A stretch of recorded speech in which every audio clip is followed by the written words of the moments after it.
as a player and as a parent who has kids who are playing, there are going to be coaches who have a style that doesn't resonate as much with you. Mm-hmm. And so you might think to yourself, I don't really like that coach. Okay, that's all right. Your kids are going to they're going to work for bosses that are going to chew them out sometimes, that are not going to like, and it's going to be unjustified. It's going to be it's going to be unfair. Okay, It's life. When I think back of all the coaches that I've played for, I do tend to enjoy playing for a coach that is in your face. Isn't afraid to get you loud, isn't afraid to get on you. I enjoy playing for that. These coaches that are coming in my mind right now that I'm thinking of, they all had something in common with them, and that was that as a person, there isn't one of these people that I'm thinking about right now in my life that have coached me. There isn't one of those people that I think as a person they didn't care about me. Sometimes coaches can be really tough on players and their teams. Sometimes they can be really, really tough on their players and their teams. What do you think about that? How does it make you feel? As a parent, as a player, you ever have a coach like that kind of got up in your face a little bit, pushed you, motivated you? It happens. It happens in everyone's life. As a coach, as a player, you've probably experienced it in both settings. As a parent, you've probably experienced it. You've dealt with all of those emotions and feelings. Sometimes it's necessary, sometimes it's not. That's what we're talking about today in episode 18. It's a tough topic, but it's a very relevant one. So we hope you enjoy it. We hope that you get something out of it. We hope it challenges you. It's episode 18, and it starts right now. This is the Coaching Life podcast. I'm Chris Stewart, and I'm here with good friend, fellow coach, Pat Martin. Morning, Coach. We are co-hosts of this thing here that we call the Coaching Life podcast. If you're listening for the first time, then welcome. We are glad that you are here and giving us a shot. Pat and I are just a couple of guys who happen to be coaches. We have jobs, which means coaching is not our job, like most of you out there who are coaches and listening, I'm sure. I know we have some who listen who this is your main job, and we envy you.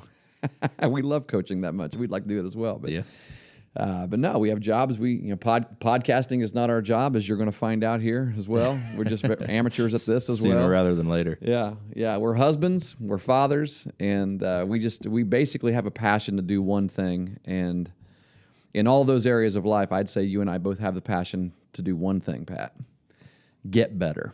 Yeah. Just get better. Every single day you wake up, get better. And so I think because, I think that in many ways, I think that's what's kind of maybe brought you and I together in this format, in this platform of podcasting, is that we like talking about stuff like that. And if we can use this format, this podcasting platform to just sit down, have conversations, be vulnerable, honest, and we call it candid, transparent conversations about issues that are related to coaching and parenting and playing sports, and then we feel like maybe we're fulfilling a little bit of that calling that we have in life, a little bit of our purpose. And so it's our pleasure to be able to do that. And I just want to say, Pat, after 18 episodes, plus 3 bonus episodes, that's 21 episodes here. We've been doing this.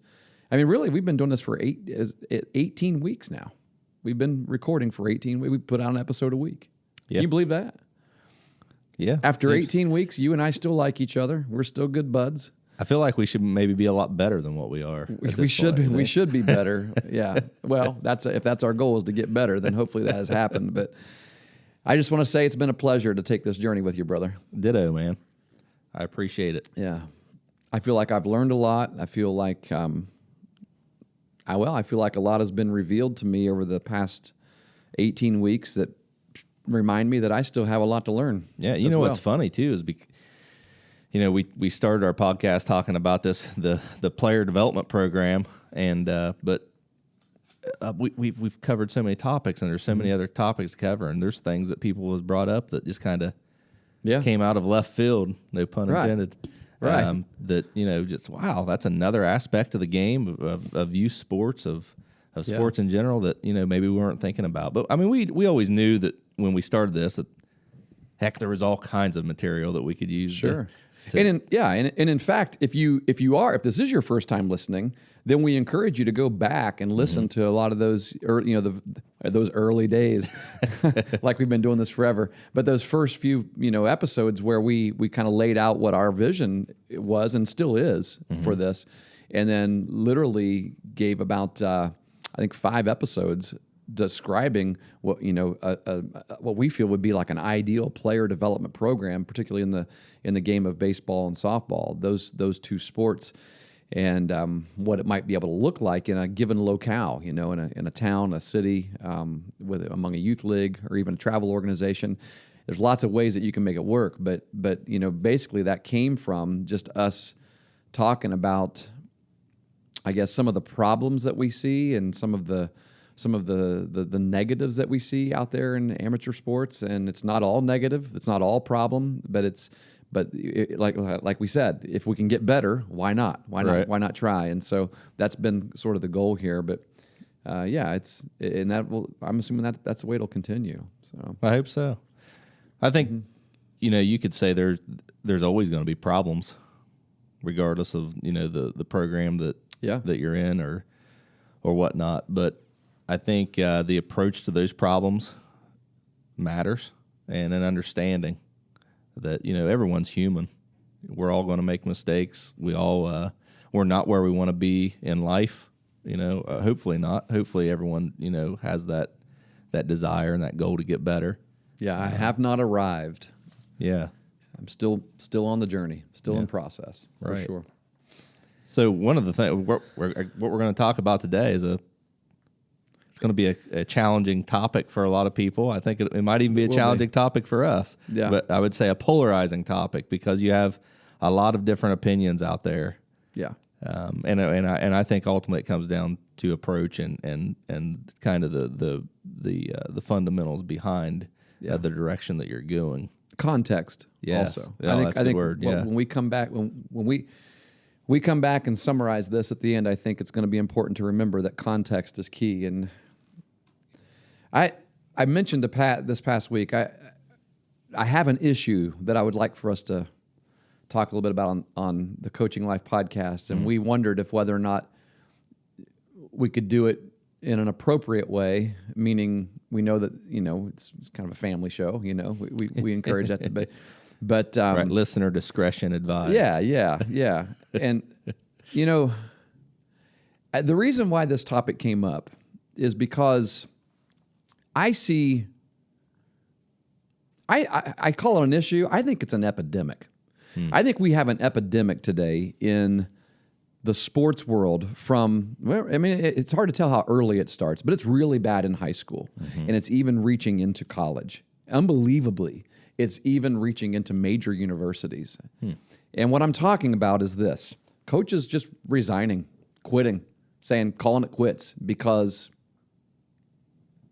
if you do a Google search, if you just type in the words "coach resigns" and hit search, and you scroll down through and you look at some of the reasonings, some of the articles that you'll see, you will literally see thousands and thousands of articles, and they're not from that far back. And we're talking about,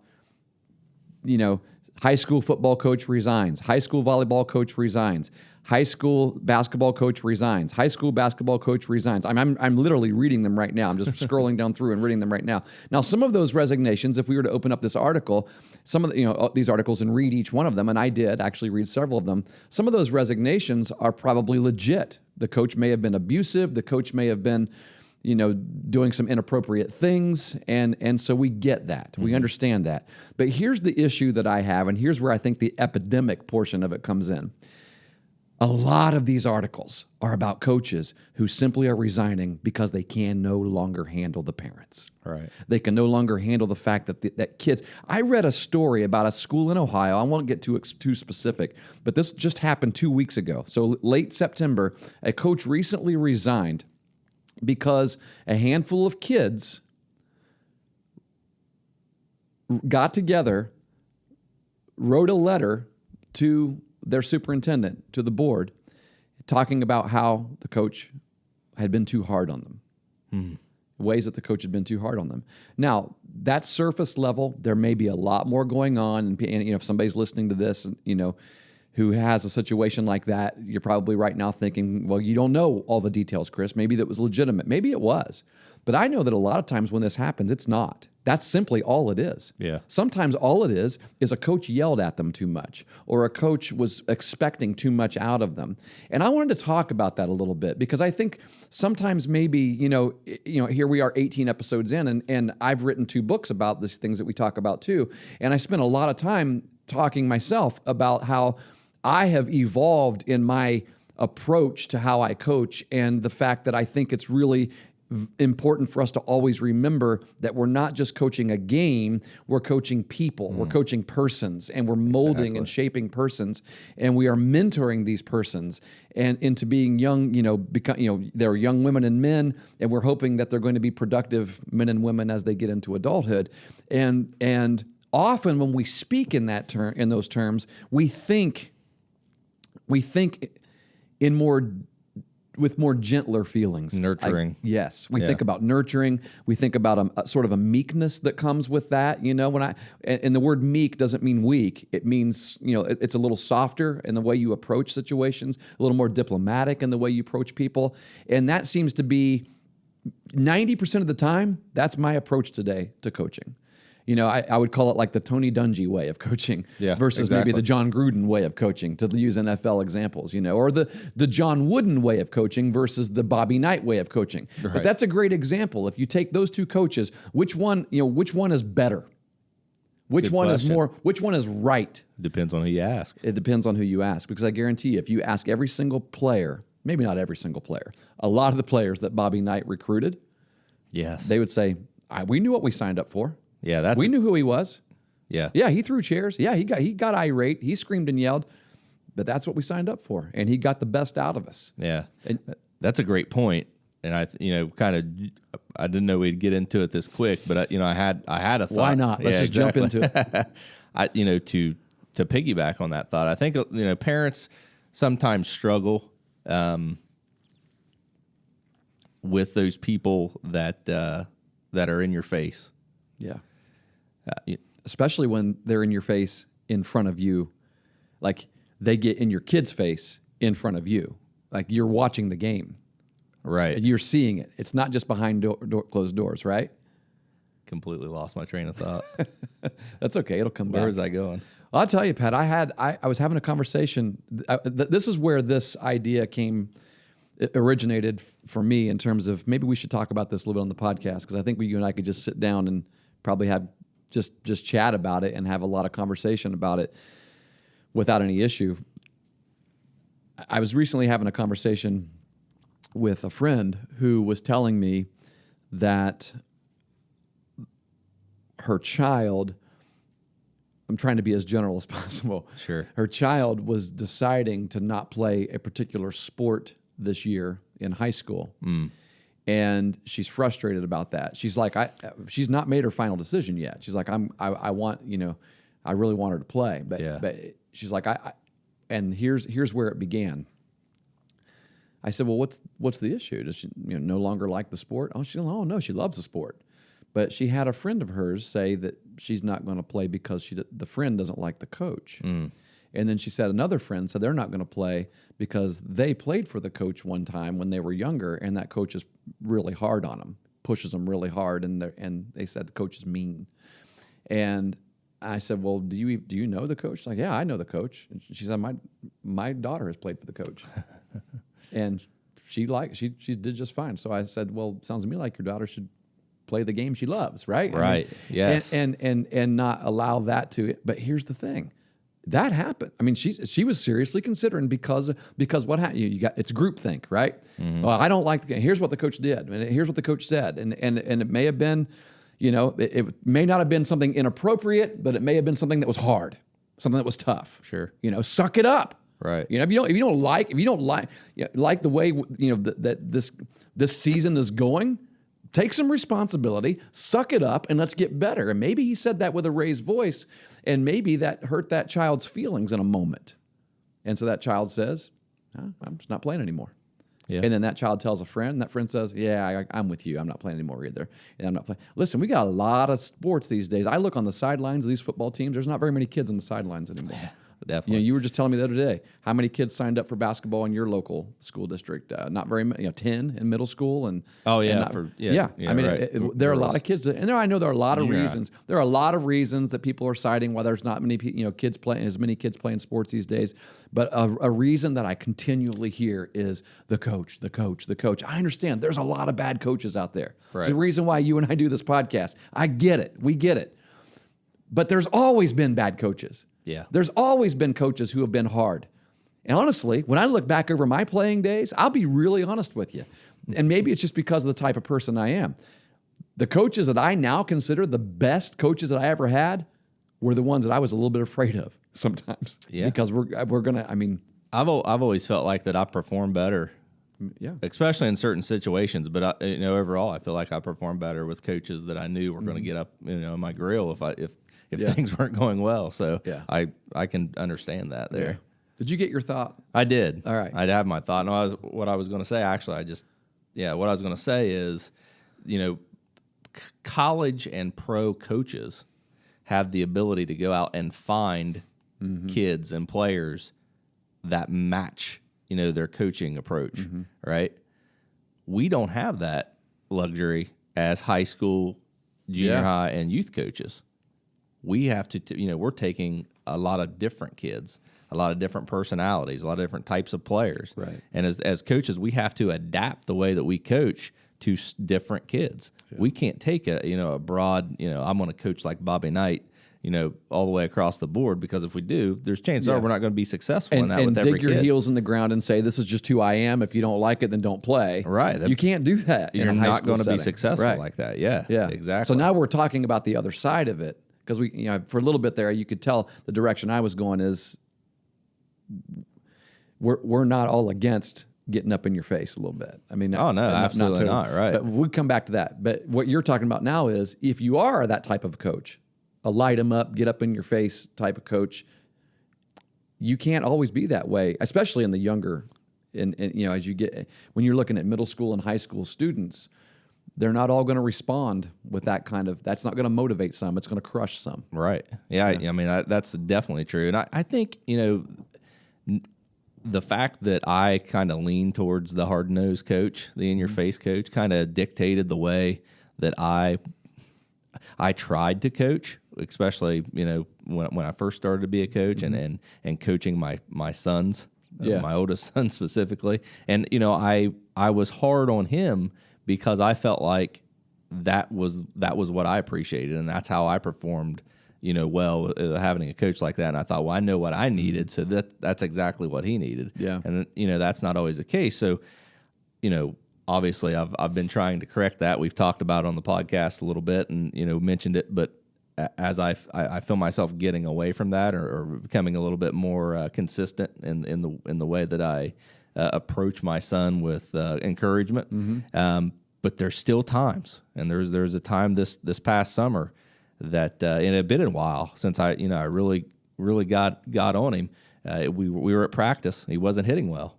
We were in a cage. He wasn't hitting well. He wasn't swinging well, and I could tell he wasn't. He didn't have the energy that he needed to have, and he got done with one rep of balls, and he was behind the cage, and I walked back to him, and I can't really remember what I said to him now. I just remember it happened. I really lit into him, and I could tell he was a little bit surprised because it had been a while since that happened, and he got back in the cage and looked a lot better. It made a big difference, and after that I went back to him. I said, I want you to understand that I knew what I was doing there, and this is why I did it. Yeah, and you know what? Here's where I think today's world that we're living in, here, using your example that you just gave, here's where I think we end up with problems.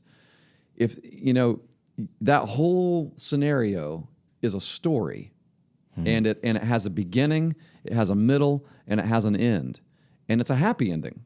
Your son loves you, you love your son, You got you got a little bit more out of him that day than what he was giving, and maybe he realized, maybe he didn't like it, maybe it hurt, maybe it stung him a little bit and it hurt, and maybe even underneath his breath or behind, on the other side of the cage, he was cussing you out or something, But there's an end to that, which has you guys riding in the car on the way home, and later that night you tucking him in and praying with him, and him realizing, Dad just wants the best out of me. I get it. Sometimes that's, whether he's consciously thinking those thoughts or not, I know it happens because it's happened with my own kids. It happened with me growing up.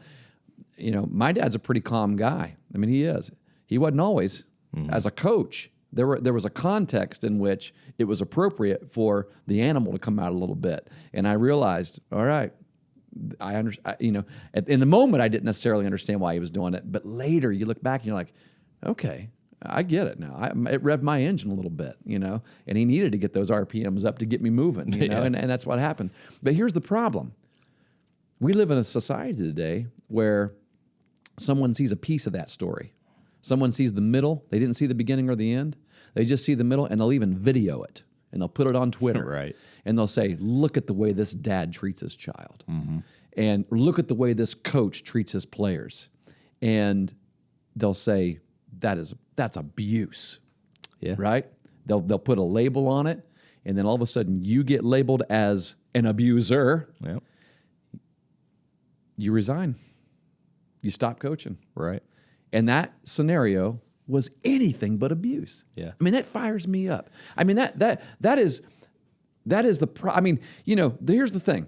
Somebody tells me, my kid's going to decide not to play sports this year. Why? Coach is too hard on him. What does that mean? Let's define that.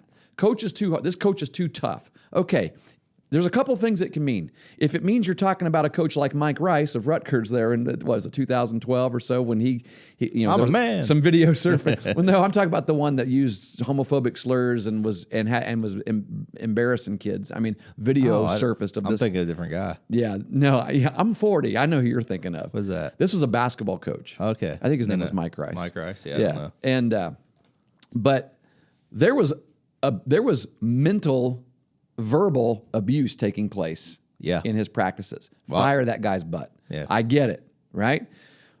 Or are you talking about somebody like Augie Garrido?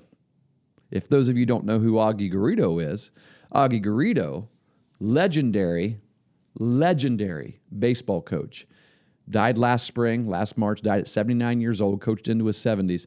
Augie Garrido was the winningest college coach in the history of college baseball until in 2018, Mike Martin of Florida State surpassed him. And here was his record: 1,975 wins and 951 losses. And then he had 9 ties as well. Took his teams to 15 College World Series, won 5 of those, won 3 with Cal State Fullerton and 2 with Texas. But Augie Garrido had moments in his career where if somebody sees the middle of that story, they'd freak out. Yeah. They'd say, if they saw him yelling at players the way he did sometimes, and it wasn't all the time.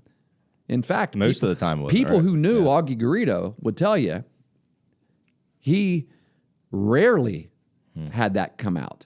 So when it came out, you knew there was something going on here. And I did a little bit. I found a clip of there was a movie that was made of Augie's life in 2012 or so, I think is when it was released. It was on Amazon Prime for a while, and I actually didn't watch the movie, so I went back and there's several YouTube clips from this movie, and Augie had some moments where he was hard. He was hard, and here's the thing: if you watch any of those videos and you read the comments below, anyone who knew him or played for him totally backed him. I mean, they're like, oh, I'd run through a brick wall for this guy. Mm-hmm. Yeah. The people who had no clue who he was are the ones that said, oh my gosh, that guy's abusive. I'd never let my child play for that guy. Yeah. And that's different. Augie Garrido's not the same story as Mike Rice. It's not the same. It's not abuse. It's hard. In fact, you want to hear how hard it is? Yeah, definitely. You want me to play it? All right, I got a clip here. We'll make sure we give credit for who puts this out. We'll put it in the show notes. But this is a little piece about 2 minutes long, and we'll just kind of we'll help everybody understand what's happening here. There's a gentleman talking right now, basically describing exactly what I was just saying, that this was not the norm for him, but sometimes that, like I said about my dad, sometimes that animal came out. And then what you're going to hear is you're going to hear a portion of a speech that Augie gave in the locker room when Texas had been a little bit on a slide. They were making some stupid mistakes, basically, and he took it personal, and he made it personal because he's a coach, and if he realizes that they're making mistakes, this is a bigger issue, and he let him know it was a bigger issue. And after that speech, well, let's listen to it first. Yeah, and I would say, as you're listening here, if you're a player, put yourself in the locker room as a player, and if you're a parent, just think about if this was your kid in this locker room, and how you feel as you go through this, and immediately after, what your thoughts are. Yeah. And I'll say this. It's not clean. Right. It's not clean. But if your kids want to play college baseball or softball, depending on where they go, there's a good chance this is what they're going to hear. Just be honest with you. If your kids are going to go to college, it's a pretty good chance what they're going to hear. That's true. It depends on where they go. Depends on where they go. Well, but yeah. So anyway, this is Rick Vanderhook. He was an assistant coach. Any means he's not a yeller. And when he does raise his voice, you know that it matters. It's like, okay, because he doesn't do it a lot. Augie's coming into the locker room after a loss where they made some mental mistakes. He closes the door. All right. In 15 minutes, you guys will probably all be fine with this, okay? So I'll just sum it up this way as fast as I can. That is the most humiliating game in the last 10 years I've been involved with. All of us as... That's Augie. Now, this is Augie sitting down and talking with an interviewer, somebody who's interviewing him, talking about his coaching style. Yeah, this is probably a few years after this that happened. It may have been the same year. I don't know. He doesn't look that much older. So anyway, this is Augie kind of talking about those moments, which are few and far between, but those moments whenever they would happen for him, maybe why they rose up, and then yes, listen to what he says at the end. Very much so. Yep. And then after he explains it, we'll play the rest of that tirade. Competitive people get to different places in our mind at different times, but I think I have a tendency to break out of my professional responsibility and role when I feel that I'm failing, and then I sometimes, hopefully not very often, but hear that? When I feel like I'm failing, sometimes this happens, right? And hopefully it's not very often. And I think I become that little boy that's saying, "It's not about me; it's your fault," and that's not right. How can we get picked off at first base? How can you do that? The is that about? What do you think you're with here? This isn't about some goddamn game. This is about our lives. Don't you get it?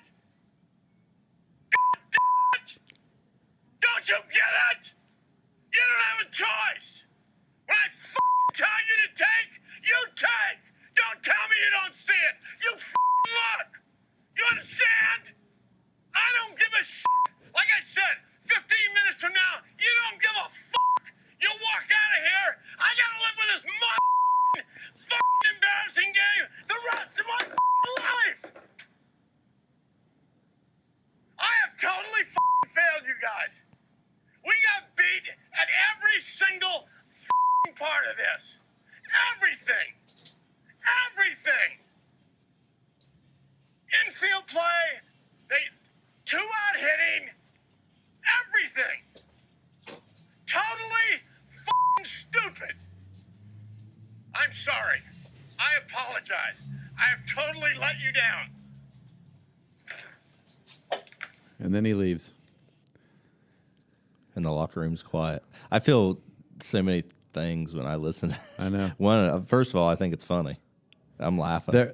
Well, it's funny now. Yeah, right. On this side of it, we weren't in that lock. It showed a couple of the faces of the players. Well, one, they were locked in eyeball to eyeball with him. Yeah.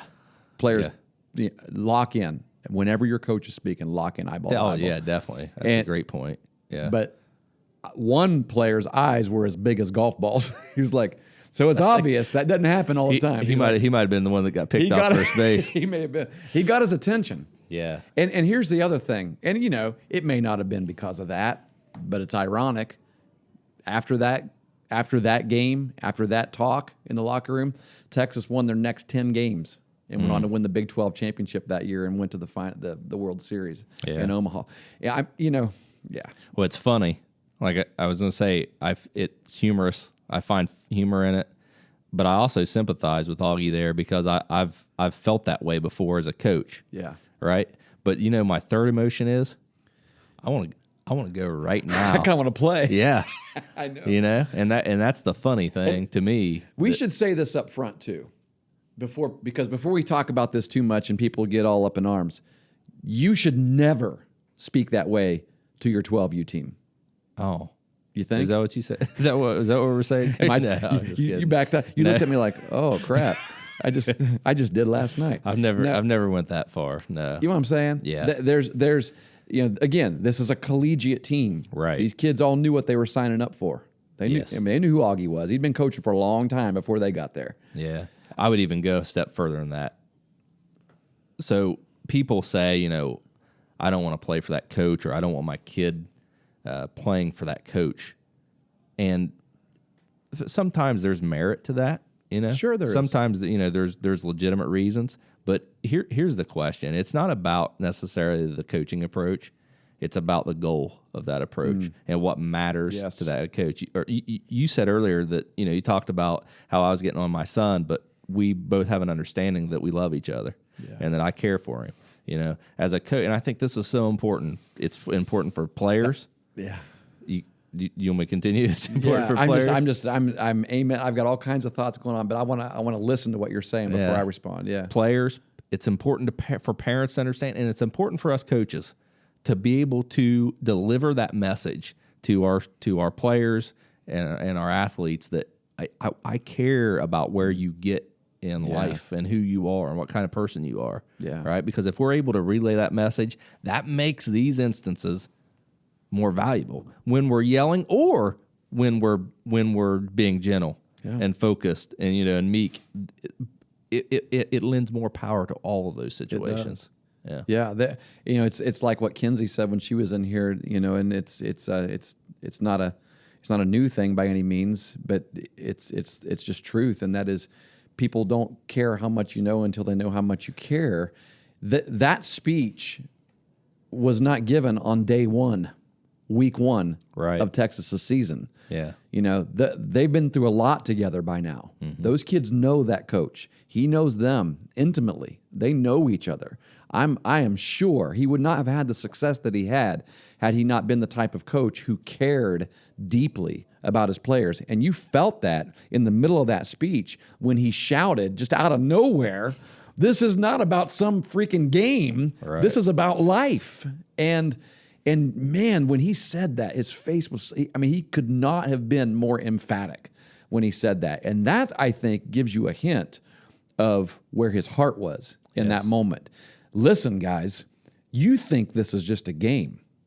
You think what we're doing here for the 4 years that you're here is just about stealing bases and getting signs or missing signs, but it's not. Yeah. He told them in that little moment that it is so much bigger. You're going to walk away from these 4 years of college, and you're no longer going to have baseball, but you're going to have the rest of your life. And if you miss a sign, if your boss tells you to do something, or if you have a deadline and you miss it just because I just forgot, I didn't, and you're nonchalant about it, like you have been out here on this baseball diamond, it's going to be a bigger deal. Right. It's going to be a heck of a lot bigger deal. So you better feel how big of a deal it is right here, right now, And I really think that's where he's going with that. I mean, I do too. Yeah, without a doubt. It's not always just about the game. I mean, and I think if he were just yelling because he was upset that they lost, then that's one thing. But I know that's not what it was about. It was about the bigger issue. Yeah. Of doing things the right way. He was so intent on getting things right. I mean, some of the videos where you look up Augie Garrido on some of the umpire conversations or arguments that he had. I mean, one of the things that he often said was, "I just want you to get it right. Get it right. Just do it right. Do it the right way. Get it right." And I mean, he was passionate about that. Very passionate. So passionate that veins popped out of his neck sometimes when he told you how passionate he was about it. Yeah, he was passionate, but he also owned the responsibility. He did. Of knowing that the getting it right fell at his feet. Yeah. When that was so sincere when he said that. He wasn't. Yeah, that wasn't not sarcasm. It wasn't. Yeah. No. Yeah, it was that. That's good stuff. He was including himself in that. As coaches, if you want to be successful, that's the level you have to get to. You're not just coaching the game. Yeah. And I've noticed that as I've transitioned from being a player to a coach, that's one of the challenges that I've had. And you have a little different understanding. When I was a player, I really wasn't thinking about personal development. Right. I wanted to win. Right. I wanted to win. That's what I wanted to do. I wanted to be good enough in the game to help my team win. That's what I was worried about. And transitioning over to coach, you remember those X's and O's, right? And you're thinking, this is what I got to do to make my player better. This is what I got to do to make my player better. And we forget about that extra step of really what's most important. We've talked about this before, is what kind of person they are when they leave the program, or what you can give them to be a better person. Yeah. And if you want to be successful as a coach, you got to tie into that. You do. You have to look for ways to improve that. And you have to become you need to be in the process also of being the best person you can be. And then it sort of, I guess it makes those moments where your team needs to be lit up a little bit. One, it makes them fewer and far between, because you realize that that's not the way it needs to happen most of the time. But when the team does need to have that, then it makes it more justified, I guess, in their minds. It makes it more valuable. It makes if it more you valuable. just yell all the time, they're tuning you out, bub. Right. Yeah. It just becomes another thing that they have to go through. Coach is yelling again. No big deal. Yeah. Right.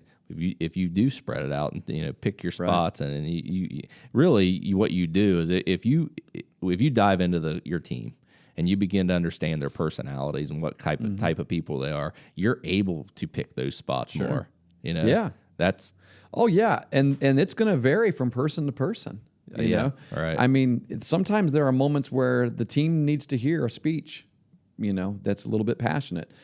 And sometimes it's not a team issue. Sometimes it's a player issue. Mm-hmm. Sometimes, I've told you stories before about the ways I've handled players a little bit differently depending on who they were and how I knew they would respond. I had players on my baseball team that I knew if I lit into them and, to try to light a fire underneath their behind to get them to do something the way that I knew that they needed, I knew that they could, then they would back down. It would be like a frightened animal, they would back down and they would become a little more timid.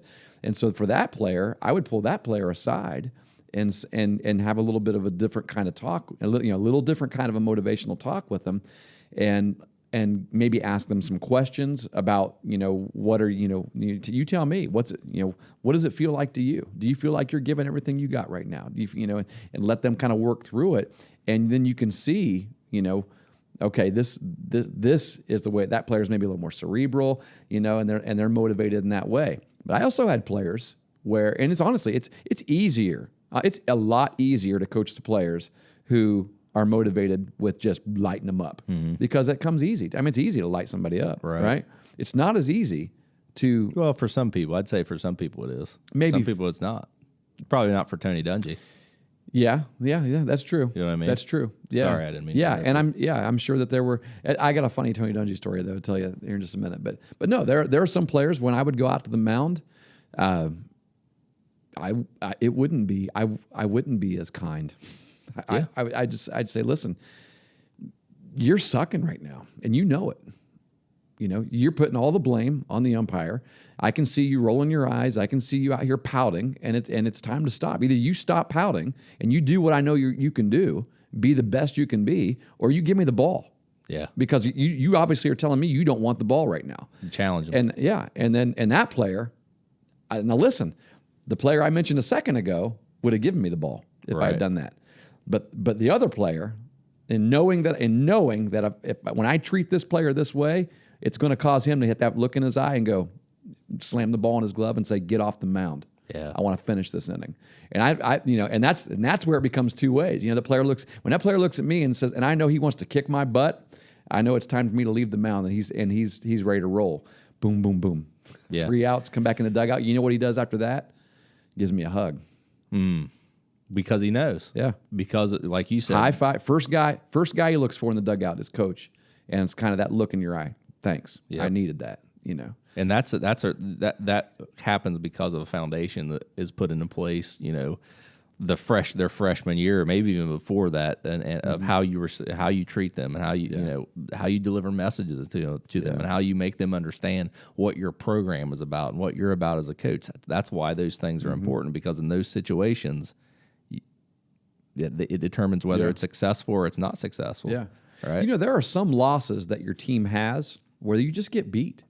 You just get beat by a better team that day. Oh, absolutely. And there were. I look back over my coaching career, and there were some days when we lost the game, and we would go out into deep center field because I knew that this speech that I needed to give them was going to be a little rougher. It was because we made a lot of mental mistakes, and we acted like we didn't want to be there that day, and they either needed to make a decision of what if they wanted to play ball, they needed to be challenged a little bit to come back the next day ready to play ball.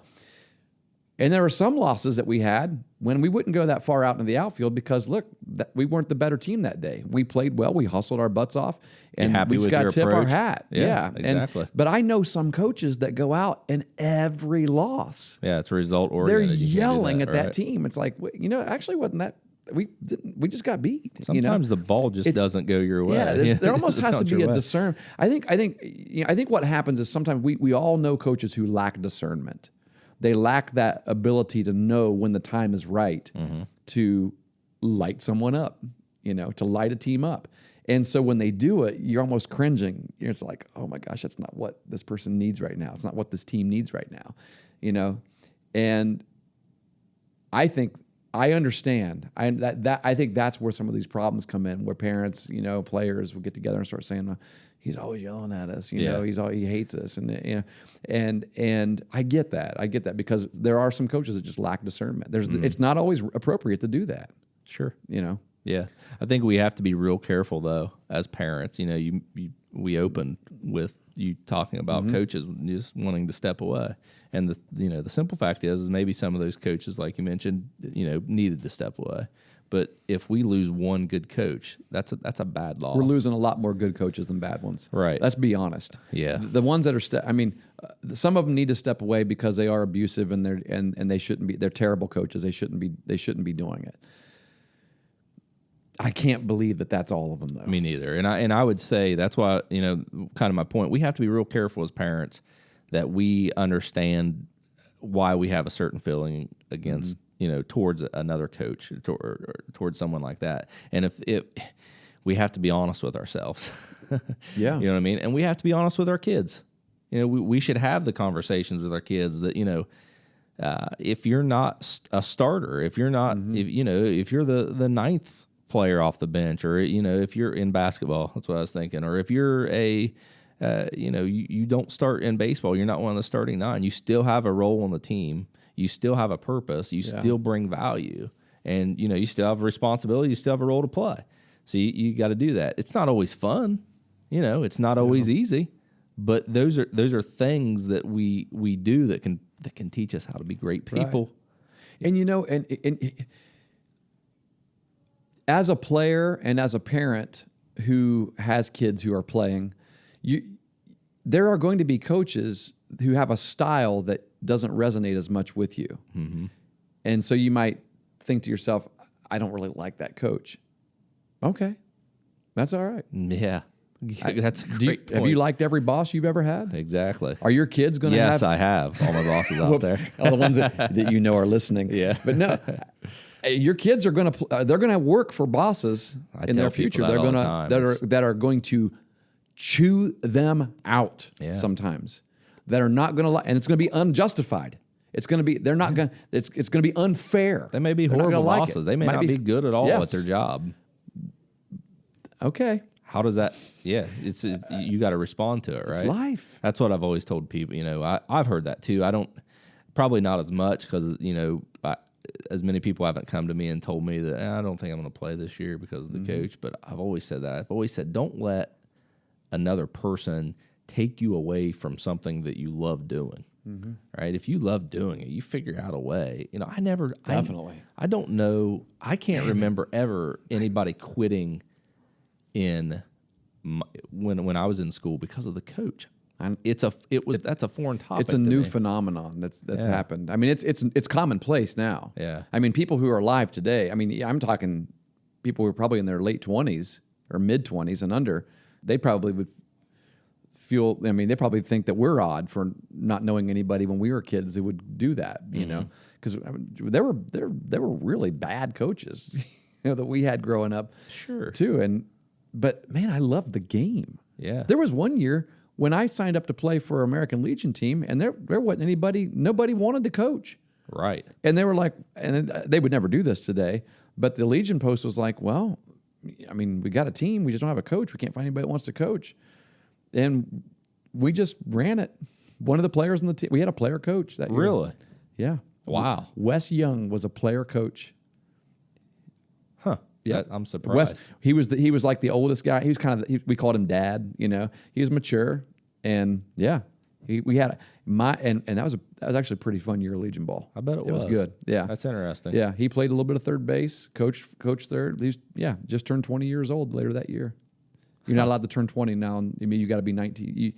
Legion rules have changed. You can't play as a 20-year-old, but you could have turned 20 in that year back when I was playing.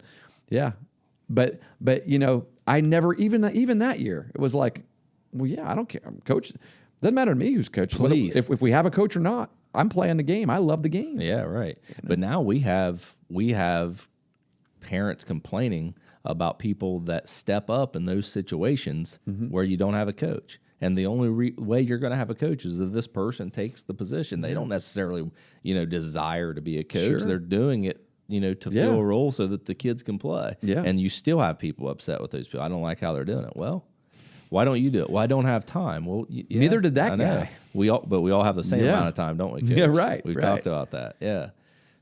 I think the big, the overarching issue here in this topic of conversation is life is different on the inside. And so many judgments are being made today about coaches from the outside looking in. In just short periods. Periods. Captured moments. Yeah. Do you remember one of the most recent issues with this was last year's March Madness, Coach Izzo. Remember that? Yes. Michigan State. Yeah. Michigan State was getting beat. He's got a freshman on the team that really good. What was that kid's name? I can't remember. I want to say Kevin Henry. Everyone turned Henry. on Coach Izzo real quick. He calls timeout, and Izzo goes onto the floor, poking his kid in the chest with his finger and just letting him have it. And everybody's like, whoa, what's going on? So they calmed him down, get him back, into the timeout circle there. And in the middle of that timeout, he gets back up again and he starts doing it. And that's when his players pull him back. And everybody sees it on national television, and everybody's calling for Coach Izzo's head, saying that's over the line. Even I thought when I saw it, ooh, has he lost his mind? Or what? You know what's interesting? When that was first of all, Michigan State ended up going to the Final Four. So again, I don't know. But not a single player on the inside quit. Not a single player. Including the one that was getting yelled at. Right. I got a quote from him. Oh, good. Okay, good. Yeah. I actually, looked up an article about this when this happened. When they interviewed him, here's what his last name was Henry. I didn't show any disrespect and fight back, Henry said. Most people would have in this generation, not me. I just knew what he wants from me as a man. If he didn't think I could handle it, he wouldn't have embarrassed me on TV like that. It's not even really embarrassment. He just wanted the best for me. So we watch that, and we think to ourselves, even I, as someone who understands a little bit, who was a coach, I watched it. I remember where I was. I was up at B-Dubs. I watched it, and I was like, "Ooh, man, Made you a little I've never seen uncomfortable. seen him act like that." I felt like it was a little over the top, and Well, it was uncharacteristic for him. yeah, a little bit. Yeah. Yeah, I mean, you've seen him. He gets fired up, as most basketball coaches do. Right. I mean, basketball kind of brings that out of you. Yeah. But not that personal. That looked personal, didn't it? When he did that.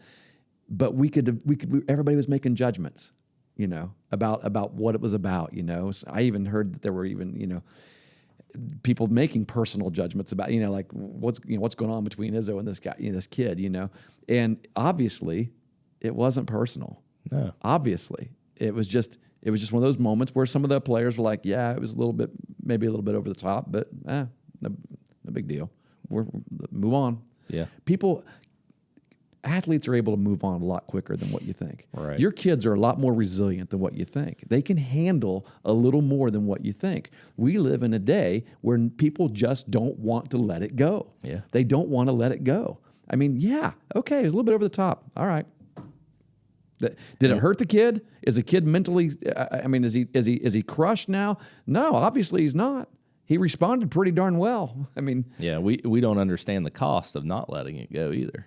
yeah, The cost is over time. You lose more of these coaches, and really you lose mentors. You lose teachers. I'm not afraid to say it. One of my experiences when I was in high school, Coach Skinner. Oh, Coach Skinner's, yeah. He coached in my high school when I was a Very tough basketball freshman, coach. Sophomore, and then going into my junior year, I think he was relieved or resigned. I'm not really for sure what it was, of all the circumstances. But you know what my thought was at that? I don't want to lose him as a teacher. I didn't care about him as a basketball coach, but I knew that if he wasn't the basketball coach anymore, he wasn't going to be a teacher. Yeah. And I was crushed as a student because I didn't want to lose him as a teacher. We don't think about that a lot. You know what I mean? And the parents, as we're talking about. And he was teaching on the basketball floor. Oh, sure. May not have right, been having the success the district wanted him to have, or that somebody may have seen him, behave in such a way, knock a sink off the wall or something, Yeah, right. in such a way that that's alleged. I don't even know if that's true. Is it true? I've never seen him knock a sink off the wall. That's a rumor. It's like I've got some stories. It's kind of like one of those legend things, that's out there. It's like, oh, I heard he knocked a sink off the wall somewhere. Or whatever. Nah, It's like, I've never doubt seen it. a sink. I doubt it. Coach Skinner's awesome. Maybe we can have Coach on. And we can need talk to. about some of my Oh stories, yeah, so. we could have any number of basketball coaches on to talk about this topic. How about Howie true. Caldwell, That's a true. local coach down Yes. through here? Great I mean, coach, yeah. every student that I've ever known that's played for that guy loves him like a dad. I've always said I'd love to play basketball. Yeah. I'm not even a basketball player, but I'd love to play basketball for Howie. And you go to a basketball game and you watch, people will think this cat is nuts. Yeah. He yells all the time. But By the way, I can't explain it. It's just, I don't know. Talking about culture and program, he coaches now at Trimble, which we mentioned has an extraordinary culture and program that they're using to propel them yearly into success. Yeah. So, Yeah. but yeah.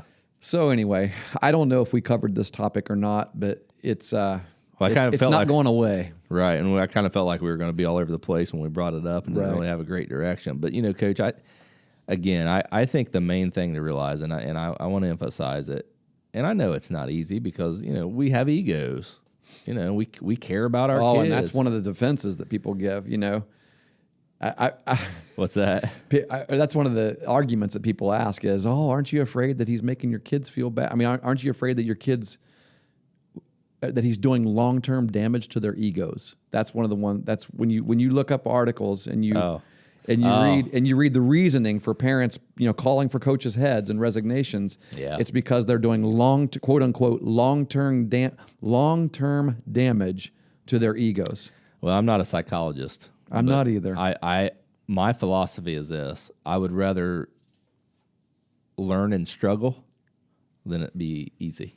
Yeah. Because I feel like if you're comfortable during struggle, you're going to be all right in life. And you know what? mom and dad, you exist to let your kids know that they're awesome. True. That they're rocking it all the time, that sometimes the coach needs to be that person that you don't necessarily have to be. Mm-hmm. Right. To push you them a can little leverage bit. that in your Sure. have the communicate. If something like that Yeah. happens, have a communication about it. Sit down and talk about it. Yeah. We don't talk about things And talk anymore. about it in such a way that you're not saying, I understand your coach is a moron and, Right. and he shouldn't act that way. Talk about it in such a way that you're like, okay, there are going to be times in life where it's not going to seem fair. Somebody's yelling at you and it doesn't seem fair. Life is going to be hard sometimes. How are you working through it? Tell me how your kids are a lot more resilient than you realize. Yeah. They just are. They are. In fact, most kids, when you pull kids aside, most of them let things bounce off their backs a lot quicker than they get home and it's you that bring it back up again. You're the one that keeps bringing it back.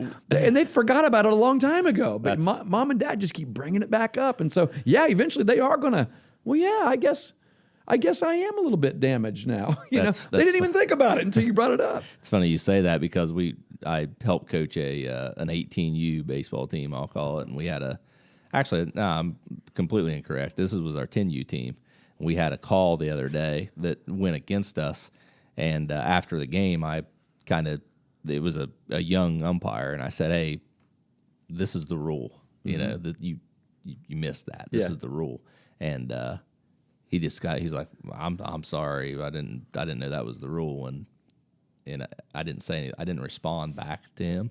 So for the next couple of days, I was just thinking about it, like it was weighing heavy on my heart, and I'm like, man, he probably feels real bad about that. Probably, he probably don't want to umpire now, or something like that. And I saw him yesterday, and I said, hey, man, I didn't mean to come down hard on you like that. It was really just about knowing the rule. I don't even know if it had made a difference in the game. I just wanted you to know that was the rule. He's like, oh, no problem. He'd probably like, what the heck are you talking about? Yeah, he's like, why are you bringing it back up? Yeah. You know what I mean? Yeah. So that's true. And most people in the world, that's the way it is. Yeah, we are so sensitive today. We have a hard time letting stuff go. Sometimes the best thing you could do is just let it be. Yeah. Let it go.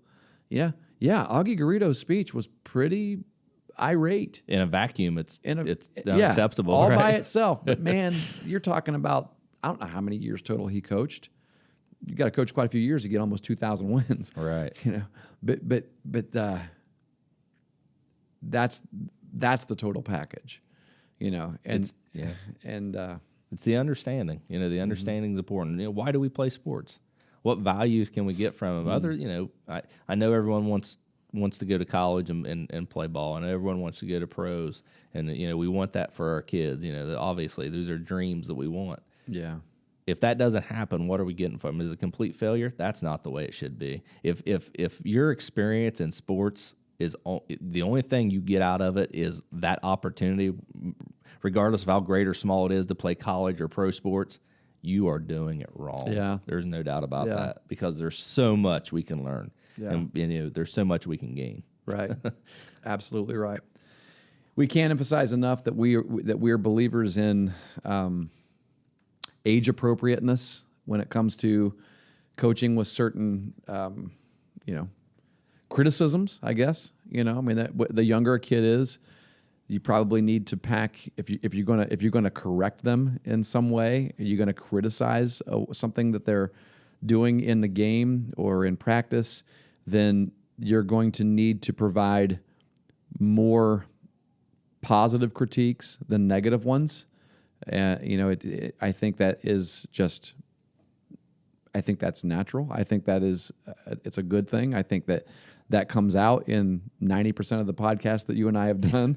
Today's the one time that we've decided to talk about the other side of it, and how sometimes the other side of it's appropriate as well. Right. And, and as a kid gets older, I actually saw a chart one time on the ratio of positive critiques to negative critiques. And I kind of like this, the way, it talked about how for junior hires and high schoolers, it was like a 7-to-1 ratio, that in order for them to really basically be able to handle your critique of them, that when you look at your coaching, I'm not talking about you got to give 7 positive things and then you can give your critique. But when you think about the whole of your coaching, are you more often 7-to-1 positive with them than you are negative. Because if you're not, they're probably not. They are going to shut you out at that age. That's a great stat there. It is. I didn't know So that. think about that. I don't know that I'm 7-1. And yeah, most people aren't, because it's easier to pick out criticisms than it is to recognize things are doing I feel well. good if I'm 1-1. Yeah, you know what I mean. But I mean, improve there. yeah, they talked about like if kids are like playing like college club ball. I mean, like you're not a college athlete, D1, D2, D3, NAI, JUCO, whatever.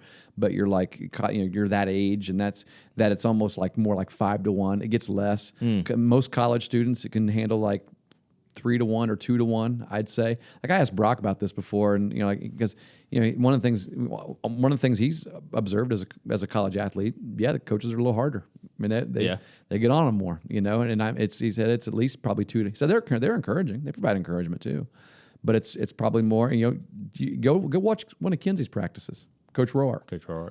She's tough. Yeah. And she talked she about that. indicated that she was. Oh, yeah. yes. She's like, you She's better be tough. covering your work. Bleed. Yeah. And her players love her. Yeah. They love her, And but when you talk, but I think when it's not until you get up to that elite, probably pro level, where the ratio comes down to 1-1.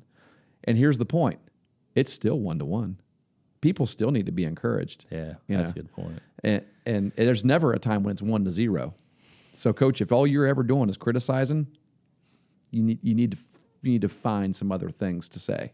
Yeah. So I would just add to that we've continued to pound on this, but when I think back of all the coaches that I've played for, I do tend to enjoy playing for a coach that is in your face. Isn't afraid to get you loud, isn't afraid to get on you. I enjoy playing for that. But you know what? There's been some coaches that aren't like that I enjoy too, that are calm and are very positive all the time. But there's these coaches that are coming in my mind right now that I'm thinking of.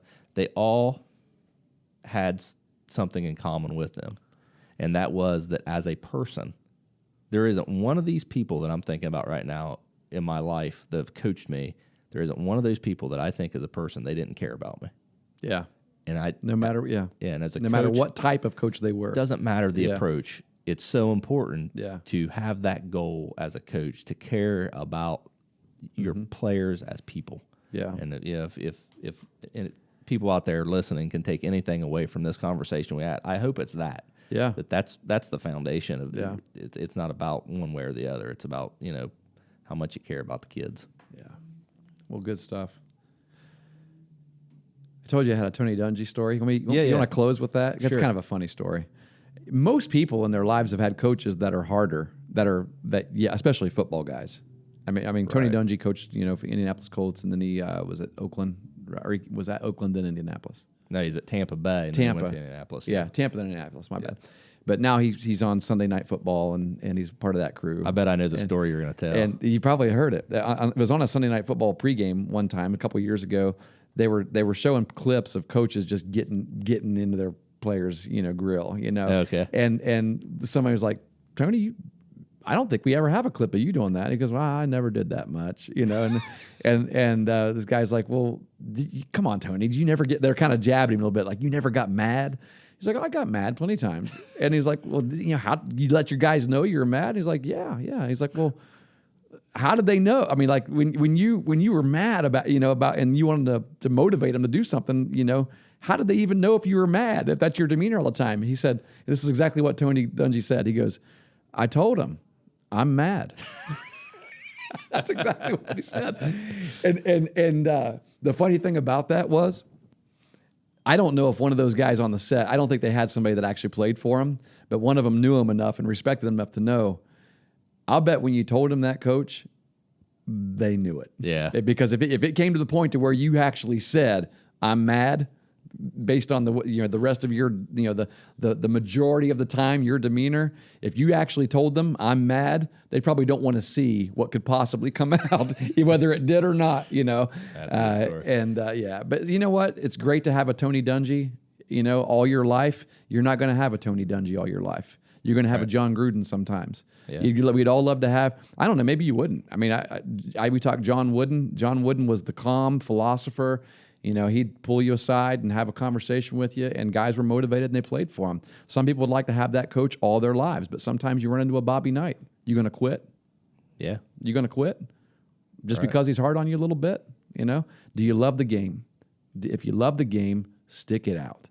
Play the game you love, and look back upon it 15 years later, and you're probably going to find a few things that you learned during that experience where it required a little bit of resilience out It's going of to you. help you. You're going to gain experience that you're going to be able to pick up later in life and use in situations that otherwise you wouldn't be able to. Yeah. So it's important. Well, this was our first R-rated podcast episode. Maybe we'll bleep it out. Yeah, maybe. We'll see. My 12-year-old listens to this. Yeah. Thanks for staying with us. Have a great Thanksgiving. It's coming up. It Can you is. believe that? It's Yeah. right around the corner. Yep. All right. Thanks for listening, everyone.